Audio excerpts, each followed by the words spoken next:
সুপ্রিয়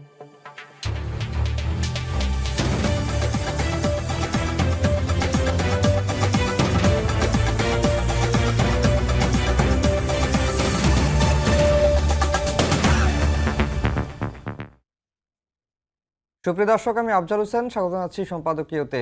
স্থানীয় সরকার নির্বাচনের আগে তৃণমূল পুনর্গঠনে মনোযোগী হচ্ছে বিএনপি। বিদ্রোহী প্রার্থীদের কারণে তৈরি হওয়া বিভক্তি কাটিয়ে সংগঠন গোছানোর পরিকল্পনা করছে দলটি। এদিকে টিআইবি বলছে প্রধানমন্ত্রীকে তার নিজ দলের শুদ্ধিকরণে সর্বোচ্চ প্রাধান্য দিতে হবে, অন্যথায় দেশবাসী হতাশ হবে। সরকারের দুর্নীতি বিরোধী অবস্থানের সাথে সাংঘর্ষিক যে কোনো অপচেষ্টা রুখতে শুদ্ধি অভিযান জরুরি বলে মত সংস্থাটির। প্রাসঙ্গিক বিষয় নিয়ে আমাদের আজকের সম্পাদকীয় দলীয় শুদ্ধিকরণ। আর এসব নিয়ে কথা বলতে আমাদের স্টুডিওতে উপস্থিত আছেন সার্জিস আলম, মুখ্য সংগঠক, জাতীয় নাগরিক পার্টি, এবং মাসুদ কামাল, সিনিয়র সাংবাদিক। দর্শক, আপনারাও এই আলোচনায় অংশ নিতে পারেন, এজন্য আপনাদের ফোন করতে হবে টেলিভিশনে দেখার নম্বরে, এছাড়া ফেসবুকের মাধ্যমেও আপনাদের মন্তব্য পাঠাতে পারেন। আলোচনা শুরুতেই জানিয়ে দেব এখনকার প্রধান শিরোনাম। রংতুলির আচরে নবরূপে স্মৃতির মিনার, ভাষা শহীদদের সম্মান জানাতে প্রস্তুত জাতি, নিরাপত্তা জোরদার। ২১-এর প্রথম প্রহরে ফুল দেবেন রাষ্ট্রপতি ও প্রধানমন্ত্রী। রমজানের প্রথম শুক্রবারে বাজারে উত্তাপ, চাহিদা বাড়ার সুযোগে বেগুন, শসা, লেবু, মরিচের দাম হরিলুট। আমদানি বাড়লেও খাতুনগঞ্জে নানা কৌশলে দাম বাড়ানোর পায়তারা। নিজ নিজ জেলায় ফুলেল শুভেচ্ছায় সিক্ত মন্ত্রী প্রতিমন্ত্রীরা। দুর্নীতি ও চাঁদাবাজির বিরুদ্ধে কঠোর ব্যবস্থার হুঁশিয়ারি, মাদক ও কিশোর গ্যাং নির্মূলের ঘোষণা।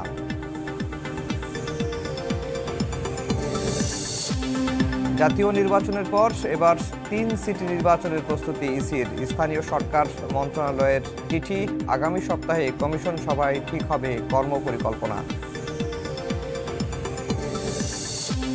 এবং এলডিসি থেকে বাংলাদেশের উত্তরণ ৩ বছর পেছানোর অনুরোধ জানিয়ে জাতিসংঘে সরকারের চিঠি। বিনিয়োগ মন্দা, রাজস্ব আহরণে ঘাটতি সহ নানা সীমাবদ্ধতাই কারণ।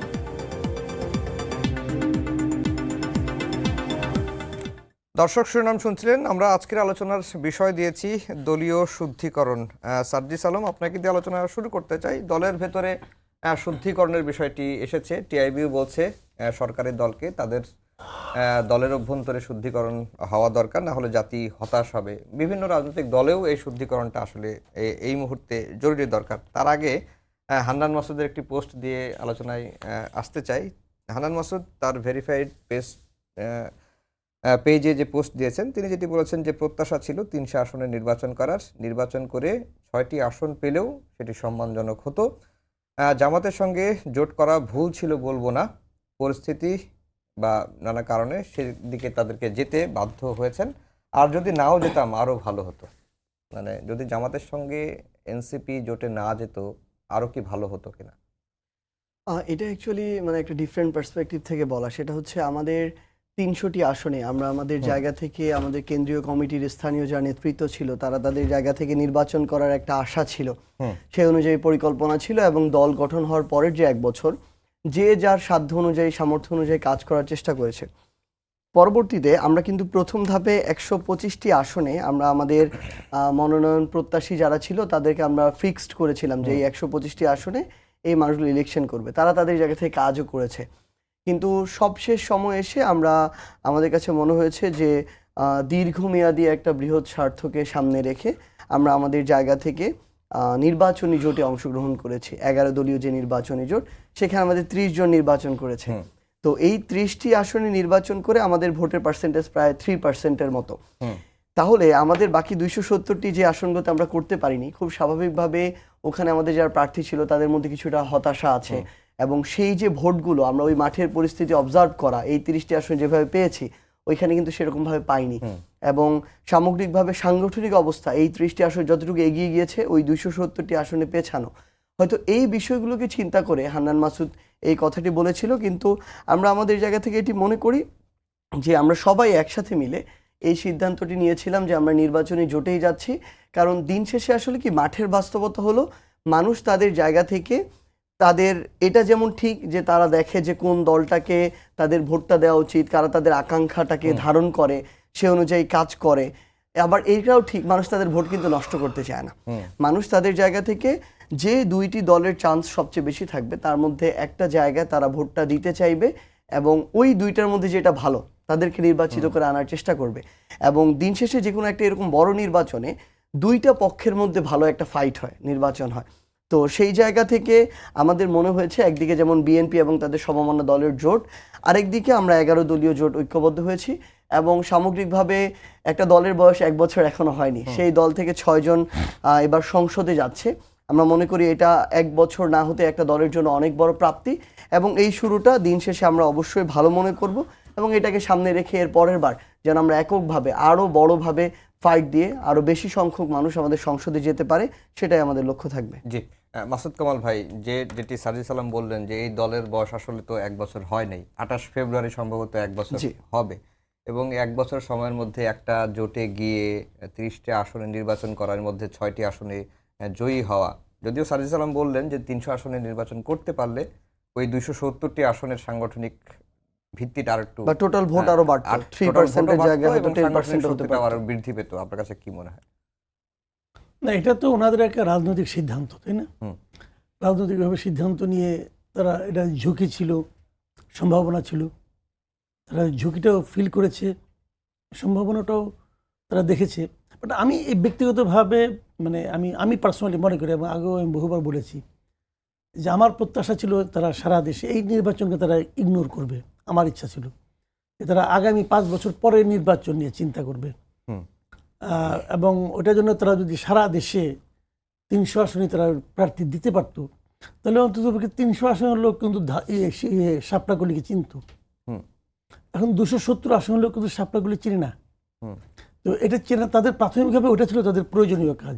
ওনাকে ছোট একটা গাছ বললেন, আপনি এই গাছটার মধ্যে এখনই ফল হতে পারে অথবা গাছটা একটু বড় হওয়ার পর ফল হতে পারে। আমি বড় হওয়ার পর ফল হওয়াটাকে পছন্দ করব, ওইটা আমার কাছে মনে হবে অর্গানিক। আর আপনি এমনি এটাকে এখনই ফল ফলাইতে পারেন কিন্তু ওই ফল কিন্তু খাইতেও খুব একটা স্বাদ হয় না, আর ওই ফল দিয়ে ওই গাছের আপনি গুরুত্ব মাপতে পারবেন না। 6 জন তারা পেয়েছেন। এটা এখন হয়তো এনসিপি 6 জনের দল হলো, কিন্তু তখন এনসিপি কিন্তু সারা দেশের দল হতো। এত দ্রুত প্রত্যাশার দরকারও ছিল না। এনসিপির জন্য প্রথম দিকে কিছু ভুল হয়ে গেছে।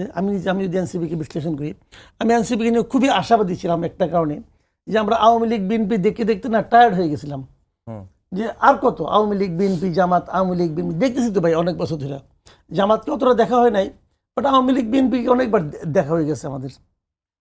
তো আমরা একটা নতুন ধারার দল, আমি নিজে পার্সোনালি প্রত্যাশা করছিলাম যে নাকি নতুন কিছু চিন্তা নিয়ে আসবে। বাট এনসিপি আনফর্চুনেটলি শুরু থেকে নতুন কোনো চিন্তার প্রকাশ ঘটাতে পারে নাই, একদম শুরু থেকেই পারে নাই। যদি পারতো তাহলে খুব ভালো হতো। এবং পাড়ার ইয়াংদের মধ্যে একটা সুবিধা কি, তারা কিন্তু যে কোনো নতুন কিছু ধরতে পারে, নতুন কিছু গ্রহণ করতে পারে। এটা ইয়াংরা পারে, বয়স্করা পারে না। যেমন ধরেন আমি বয়স হয়ে গেছে, আমাকে আপনি দেন, আমি একদিন ধরে যা করছি তার বাইরে আমি যাইতেই পারবো না। আমার কাছে মনে হবে না জানি কি ক্ষতি হয়ে যাবে, কিন্তু এটা ইয়াংরা পারবে। তাদের মধ্যে এই ধরনের একটা থাকে, আলাদা একটা শক্তি থাকে। সেই শক্তির কারণে আমি প্রত্যাশা করেছিলাম তারা শুরু থেকে একটা টোটালি ডিফারেন্ট টাইপের একটা দল করবে, কিন্তু ওদের আসলে বড় ক্ষতিটা করে দিয়েছিল ডক্টর ইউনূস নিজে। কিন্তু মাসুদ কামাল ভাই, এই আলাপটা তো আছে যখন পুরনো রাজনৈতিক দলগুলো যখন পুরনো ধাঁচেরই রাজনীতি করছে আর একটা নতুন একটা দল সেটি এসে একবারেই নতুন বন্দোবস্তর ইয়াটা কিভাবে সূচনা করবে? পারবে না তো, এটা আমি জানি পারবে না। শুরু তো করতে হবে, শুরু না করলে পারবেন কিভাবে? শুরুটা সবসময় কঠিন। একটা ট্রেন যখন চলা শুরু করে না, ওই শুরুর স্পিড দেখে কিন্তু ট্রেনের অন্তিম স্পিড আপনি টের পাবেন না। শুরুটা আসতেই হবে, কিন্তু শুরুটা দেখে যেন লোকে বুঝে যে এটা একটা ডিফারেন্ট কিছু। শুরুটা কে করবে? ওনার শুরুকে আমি করে দেব না, ওনার শুরু ওনাকেই করতে হবে। ওনার শুরু কি জামাত করে দেবে? করবে না। ওনারা যা করতে চায় সেটা কি জামাত করে দেবে? নেভার। জামাত বরং ওদেরকে বোঝাবে যে আমি যেটা করতেছি তুমি এই লাইনে আসো, এটা বেটার। কারণ জামাত তো ওই লাইন, আমি কিন্তু জামাতকে খারাপ বলছি না, কিন্তু আমি জামাত, আওয়ামী লীগ, বিএনপি সবাই যার যার মতো পলিটিক্স করতে ভাই, আমার কোনো সমস্যা নাই। কিন্তু আপনি যখন আমার সঙ্গে আসবেন, আমি তো আপনাকে আমার মতো করার চেষ্টা করব। কিন্তু আপনি যে নতুন কিছু করতে চাচ্ছেন, এইটা যতক্ষণ পর্যন্ত আপনি না করতে পারবেন ততক্ষণ পর্যন্ত ইয়াং যে দল হলো কেন, তখন তো এটা যে কোনো দল। আমি তো যে কোনো দল চাই না রে ভাই।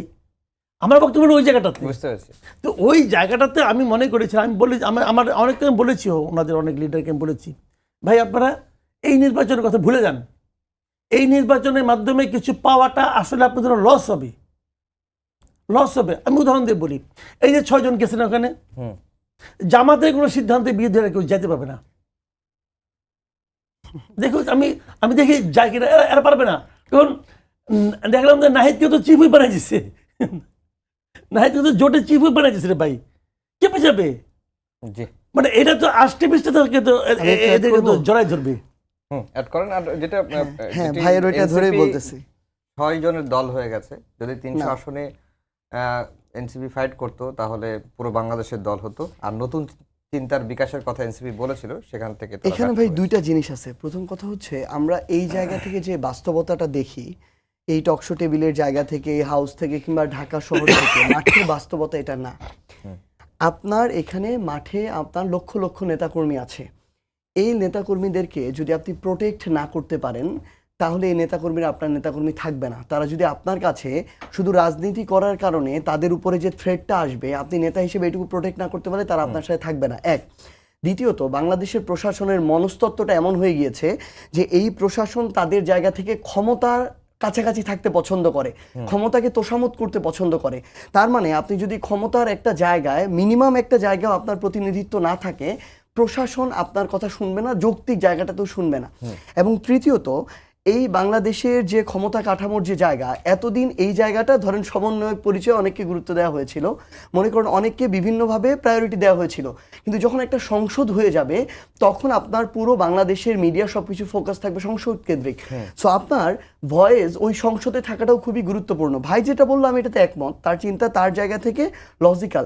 কিন্তু আমরা যখন দেখি মাঠের বাস্তবতায়, আমরা আমাদের এই মানুষগুলোকে যদি প্রোটেক্ট না করতে পারি, আমার এই প্রতিনিধিত্ব বা ভয়েসটা যদি ওই সংসদে না থাকে, ওইখানে গিয়ে আমার ওই 300 জনের মধ্যে 294 জন সংসদ সদস্যকে লাইনে রাখার জন্য আমার যদি 5 জন মানুষও ভয়েস না থাকে, তাহলে আমরা মনে করি এই ভয়েসগুলো কিছুদিন পরে মিডিয়ার মাধ্যমে হয়তো সামনে আর আসবে না। কারণটা কি? কারণ গতানুগতিকভাবে বাংলাদেশে আমরা দেখেছি প্রত্যেকটা রাজনৈতিক দল ক্ষমতায় এসে মিডিয়াকে তাদের মতো করে সাজিয়ে নেয়। তারা যেটা চায় ওই কথাটা বলায়, তারা যেই মানুষটাকে প্রমোট করতে চায় ওটাকে করায়, তারা যেটা চায় না করায় না।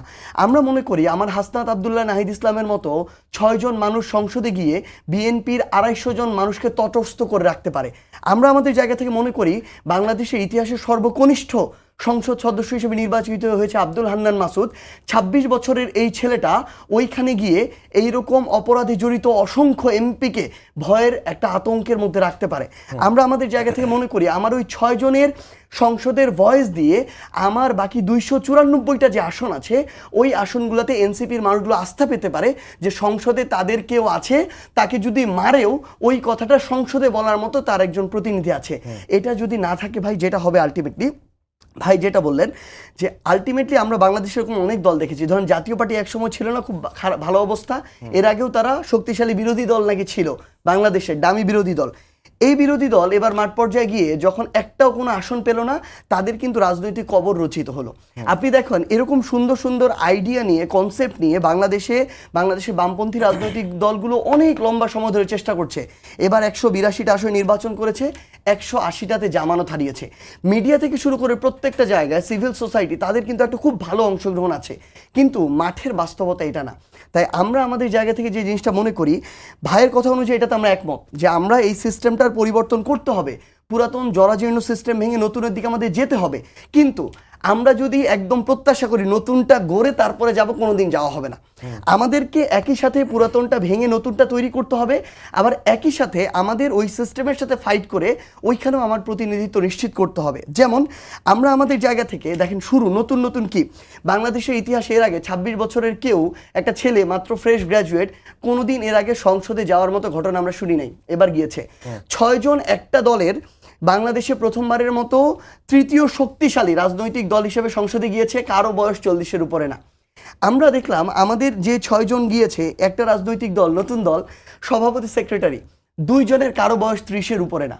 আমরা আমাদের জায়গা থেকে দেখলাম এই রাজনৈতিক দলের এরকম প্রার্থী ঢাকা 8 আসনে নাসিরউদ্দিন পাটোয়ারির মতো প্রার্থী আমরা দেখেছি, যে মির্জা আব্বাসের মতো এই ঢাকার একজন হেভিওয়েট বিএনপির নেতার বিরুদ্ধে শুধু টাকা না, মুখ দিয়ে ফাইট করে তাকে পরাজিত করার মতো সকল ধরনের চেষ্টা করেছে এবং পরাজিত আমরা আমাদের জায়গা থেকে মনে করেছি যে করেছে, কিন্তু এটা হইতে দেওয়া হয় না, রেজাল্টে এরকম। তাহলে এই যে নতুন শুরুগুলা, এগুলা কিন্তু এর আগে কেউ কল্পনা করেনি। কয়েকদিন আগে আমাদের একজন ভাই গোলাম মাওলা রানী ভাই বলতেছিল যে এই নাসিরউদ্দিন পাটোয়ারি যদি এই নির্বাচনে আর 15 দিন পাইতো তাহলে মির্জা আব্বাস আত্মহত্যা করতো। এটা হচ্ছে আমি মনে করি ওই শুরুটাই, যেই শুরুতে এই ইয়াং জেনারেশনটা এই এত বড় একটা বিএনপির মতো রাজনৈতিক দলকে তাদের মানে সর্বোচ্চ, তাদের যে হার্টবিট আর কি, তাদের প্রেশার, এটা সর্বোচ্চ লেভেলে নিয়ে গিয়েছে। তো আমরা আমাদের জায়গা থেকে এটুকু মনে করি এটা ট্রু যে প্রত্যাশা অনুযায়ী যেভাবে শুরু, আমাদের সবার স্বপ্ন ছিল এই বাংলাদেশের জরাজীর্ণ সিস্টেমটা, ভাই যদি নিজেও একটা দল করে, উনি দল করার পরের বাস্তবতা বুঝতে পারবে ওনাকে এটা করতে দিবে না। এই সিস্টেমটা নিয়েই আমাকে পরিষ্কার করে করে আগাতে হবে। জি হ্যাঁ, মাসুদ কামাল ভাই, যে মাঠের বাস্তবতা আপনার বক্তব্য যেটি দিয়েছেন সেটিকে সার্জিস আলম লজিক্যাল বলছেন, কিন্তু মাঠের বাস্তবতা অন্যরকম। তাদের যে 6 জন প্রতিনিধি সংসদে গিয়েছেন, এই সংসদে গিয়ে 300 আসনের মানুষের জন্যই তিনি কথা বলবেন, তাদেরকে প্রোটেক্ট করবেন, এবং প্রোটেক্ট করতে না পারলে নেতা কর্মীরা থাকবে কেন, এই প্রসঙ্গটাও সার্জিস আলম। একটা কথা আমি বলি যে 6 জন গেছেন না, এই 6 জন ওখানে যে মনে করেন ঝড় তুলবে, সবাই তাদের নিয়ে তটস্থ থাকবে, এবং এরা অনেকগুলো মানুষের অন্যায় ভুল এগুলো তুলে ধরবে, এর সঙ্গে কিন্তু আমার কোনো দ্বিমত নাই। আমি এটা বিশ্বাস করি এরা পারবে। আমি অনেক জায়গায় বলছিলাম, আমি মানে মনে করেন আমি তো এনসিপির মোটামুটি ভালো একজন সমালোচক আর কি, হ্যাঁ, শুভাকাঙ্ক্ষীও বটে, হ্যাঁ, ভালো সমালোচক। কিন্তু আমি এই সমালোচনা করার সঙ্গে সঙ্গে আমি একটা কথাও বলি, এই প্রথম একটা পার্টি আমি পাইছি যাদের সঙ্গে তর্ক করা যায়। এটা রিয়েলিটি, নতুন একটা পার্টি। আমার বিবেচনা, আমার কাছে তো বাচ্চা, কারণ আমার মেয়ের বয়স এদের চেয়ে বড়, তাই না? আমার মেয়ের বয়স 30-এর বেশি, আমার কাছে তো এরা বাচ্চা। তো এদের সঙ্গে তর্ক করা যায়, এদের সঙ্গে কথা বলা যায়, এরা লজিক দিয়ে কথা বলে, কিন্তু লজিকে হারলে পরে আবার নতুন একটা লজিক খুঁজে বাই করে। I like it. মানে অনেক ঝানু লিডারের সঙ্গে 2 মিনিট আলাপ করতে পারবেন না, টায়ার্ড হয়ে যাবেন আপনি। এটা তো আমার দেখে আমার তো মেজাজ খারাপ হয়ে যাওয়ার সময়।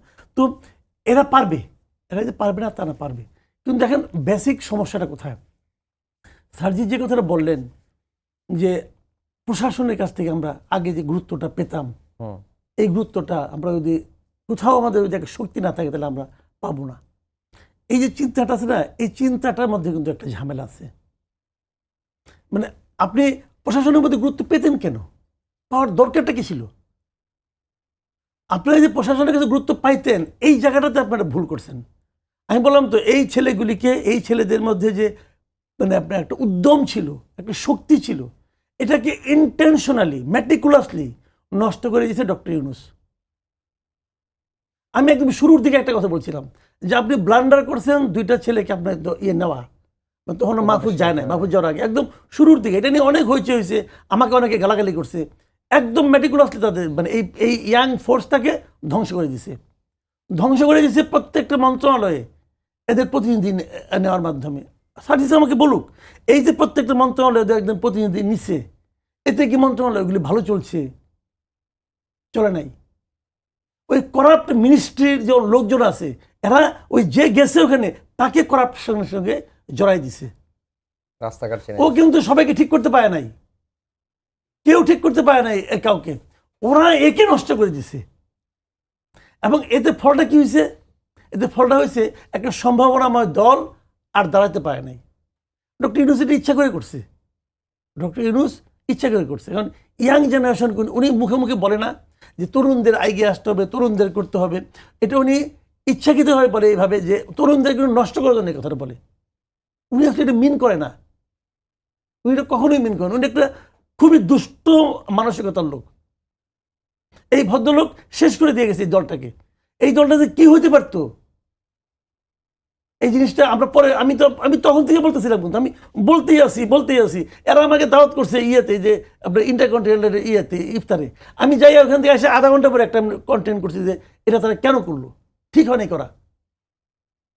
কারণ আমি কেন করছি, আমি বলি কেন কথাগুলো, যে এইটা আসলে ভাই, এটা তো লোকের লম্বা দৌড়ের ঘোরা তো ভাই, এটা তো ম্যারাথন।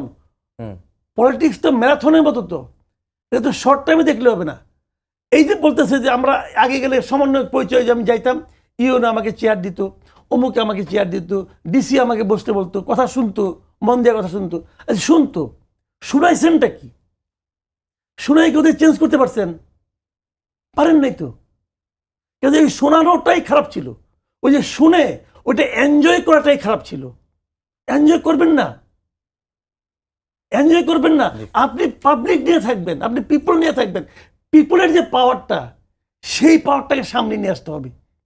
এবং সেই সবচেয়ে মানুষের সবচেয়ে বড় কথাটা কি আমি বলি আপনাকে, মানুষের বড় কথা হলো কি, লোকে আপনার কথা যখন আপনি বলেন তখন দাঁড়ায় শুনে কিনা। ওই জায়গায় আল্লাহ আপনাদের নিয়ে গেছিল। আমার মতো লোক মনে করেন সারাদিন আমি জ্ঞানের কথা বলতেছি, কেউ শুনবে না আমাকে, ও দাঁড়ায় বললে শুনবে। দেখি তো সার্জিস কি বলে, কারণ সে বিপ্লব থেকে উঠে আসে একটা ছেলে। তো এই যে আল্লাহ আপনাদের একটা দিছিল একটা জিনিস, ক্ষমতায় বলি, সুযোগ বলি, এই সুযোগটা হেলায় হারাইছেন আপনারা। জি, আমাদের সময় কম, আরো বেশি হলে ভালো হতো। সার্জিস আলম, যেটা মাসুদ কামাল ভাই এর আগের সময় যেটি বলেছিলেন যে জামাতের সিদ্ধান্তের বাইরে আপনারা যেতে পারবেন কিনা, এটি তার সন্দেহ আছে। এবং অনেকে যেটি বলেন যে জামাত যে সাংগঠনিক রাজনীতি করে, এই সাংগঠনিক রাজনীতির মধ্যে থেকে, জোটে থেকে আলাদাভাবে আপনারা দল হিসেবে স্বতন্ত্র বজায় রেখে চলা এটা মুশকিল হবে। আর যেটি লাস্টে বললেন যে আপনারা সুযোগ হারিয়ে ফেলেছেন। না, প্রথমত হচ্ছে আমি যদি বলি জামায়াতের এই ক্ষেত্রে জামায়াতের সাথে জোট হলেও এখানে তো 11টা রাজনৈতিক দল আছে। জামায়াতের সাথে জোট হলে একটা সুবিধা আছে, আমি যেটা মাঠ পর্যায়ে আমরা এই একসাথে নির্বাচনটা করে দেখলাম, যে আপনি খুব একদম সুস্পষ্টভাবে আলাদা করতে পারবেন যে এই মানুষগুলো জামাতে, তাদের আচার আচরণ, তাদের কালচার, তাদের সাংগঠনিক যে ওয়ে, তাদের যে হচ্ছে সব কিছু, এবং আপনি এনসিপিটা আলাদা করতে পারবেন। এটা বিএনপির সাথে যদি হতো অ্যালায়েন্সটা নির্বাচনী, আলাদা করা টাফ হতো, কারণ কালচারগুলো অনেকটাই মানে যেটা আমরা আমাদের জায়গা থেকে দেখলাম যে অনেক কিছু মিল পাওয়া যায়, কিন্তু জামায়াতেরটা একদম আলাদা ধরনের। সো আমরা আমাদের জায়গা থেকে মনে করি এটুকু আমরা আলাদা করতে হবে আমাদের নিজেদের জন্য, এবং আমরা মনে করি মাঠ পর্যায়ের যে প্রাসঙ্গিকতা, সেই প্রাসঙ্গিকতার জায়গা থেকেও আমরা এখন ইতিমধ্যে আজকেও আমাদের একটা কেন্দ্রীয় মিটিং আমরা করেছি। আমরা আমাদের আলাদা সাংগঠনিক কর্মসূচি, সামনের যে আমাদের স্থানীয় নির্বাচন সেটা কেন্দ্রিক ফোকাস করা, আমাদের এই 300 আসনে যে আমাদের কার্যক্রম এবং যেই আমাদের ভুলগুলো ছিল, অবশ্যই আমরা নতুন দল হিসেবে আমাদের অনেক সীমাবদ্ধতা আছে, এইগুলোর জায়গায় সংশোধন করে যে এগিয়ে চলার জায়গাটা আমরা সুস্পষ্টভাবে আমরা আমাদের জায়গা থেকে আলাদাভাবে করব। আমাদের বিরোধী দল হিসেবে, জোট হিসেবে যেমন একটা কার্যক্রম থাকবে, জামায়াত হিসেবে তাদের যেমন আলাদা থাকবে, আমাদের এনসিপি হিসেবে আলাদা থাকবে, বাংলাদেশ খেলাফত মজলিসে আলাদা থাকবে। আমরা মনে করি ওই জায়গাটি করে আমরা সামনের দিকে আগাবো, কারণ আজকে থেকে 5 বছর পরের নির্বাচনী জোট হবে কি হবে না, হলে কার সাথে হবে, কিংবা এককভাবে করবো কিনা, এটা তো কোনো নিশ্চয়তা নেই। তো আমরা আমাদের ওই প্রস্তুতি নিয়ে সামনের দিকে এগিয়ে যাচ্ছি। আপনি নির্বাচন করেছেন, আপনি নির্বাচনে জোটের কেমন সহায়তা পেয়েছেন? আপনাদের অনেক প্রার্থীরা দেখলাম যে জোটের যে মূল দল জামাতের বিরুদ্ধে নানা রকম অভিযোগ করেছেন।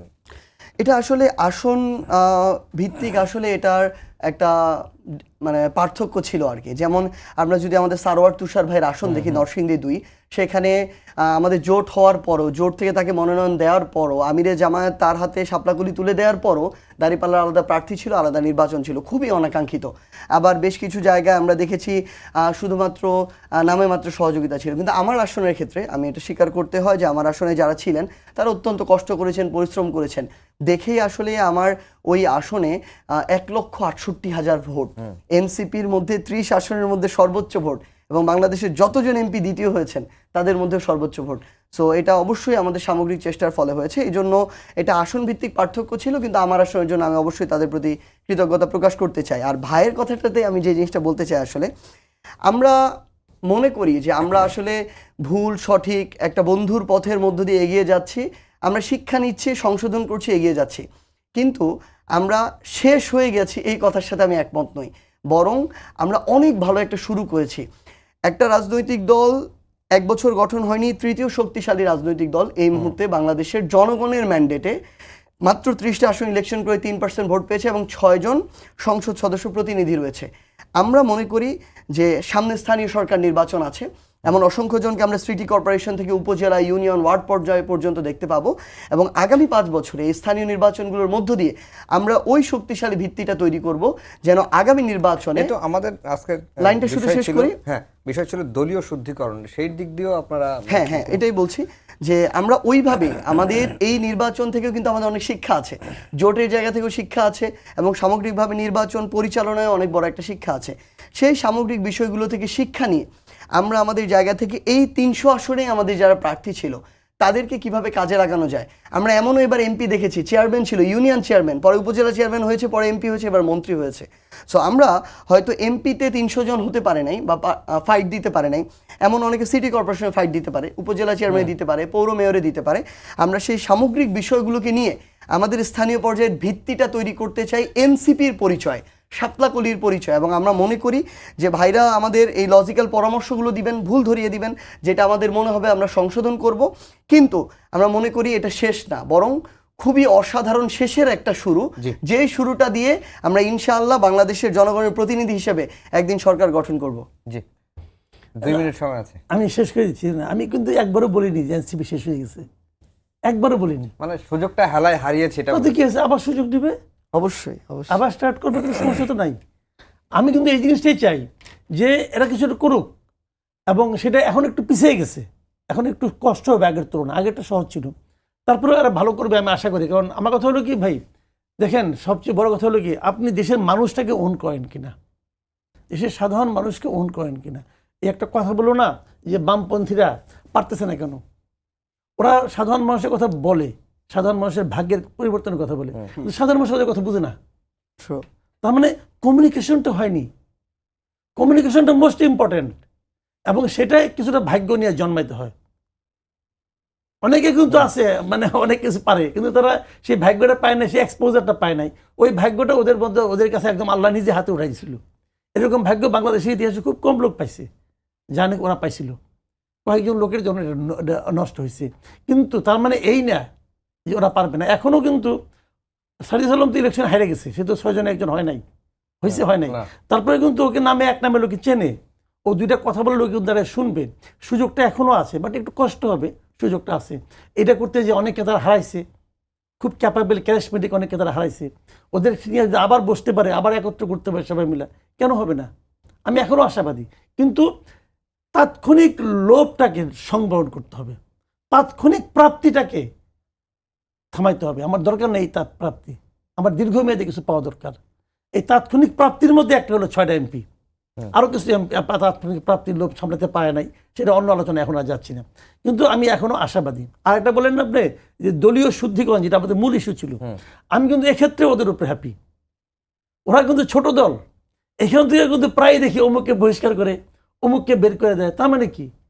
তার মানে যাকে বের করে সে খারাপ লোক, তা কিন্তু আমি বলছি না, কিন্তু তার সঙ্গে তাদের যে যাত্রার যে পথটা, তারা মনে করছে আমাদের এই যাত্রায় এই লোকটা আমার জন্য ডিস্টার্বিং, অতএব তাকে সে সরাই দিচ্ছে। এটা ভালো তো। এই জিনিসটা যদি অন্য অন্য দলগুলি করে, আবার অন্য অন্য দল, বড় দলগুলি করে কি, আওয়ামী লীগ বিএনপিরা কি করে, যে ডিস্টার্বিং থাক না, একটা লোক তো পারলো, ওর সঙ্গে কিছু সাপোর্টার আছে, কিন্তু এইটা যে দলটার দীর্ঘমেয়াদে ক্ষতি করে, তারা ওই রিস্কটাও নিতে চায় না। কিন্তু যে কারণে দেখবেন একবার বের করে দেয়, আবার পাইকারি হারে ফেরত নেয়, সবাই করে। কিন্তু এই দেখেন না, শিগগিরই শুরু হয়ে যাবে আশা করি বিএনপির সবাই দেখবেন যে সব ফেরত দিচ্ছে। দুজনকেই অসংখ্য ধন্যবাদ জানিয়ে শেষ করছি আমাদের আজকের সম্পাদকীয়। আগামীকাল আবারও দেখা হবে একই সময়ে। শুভরাত্রি।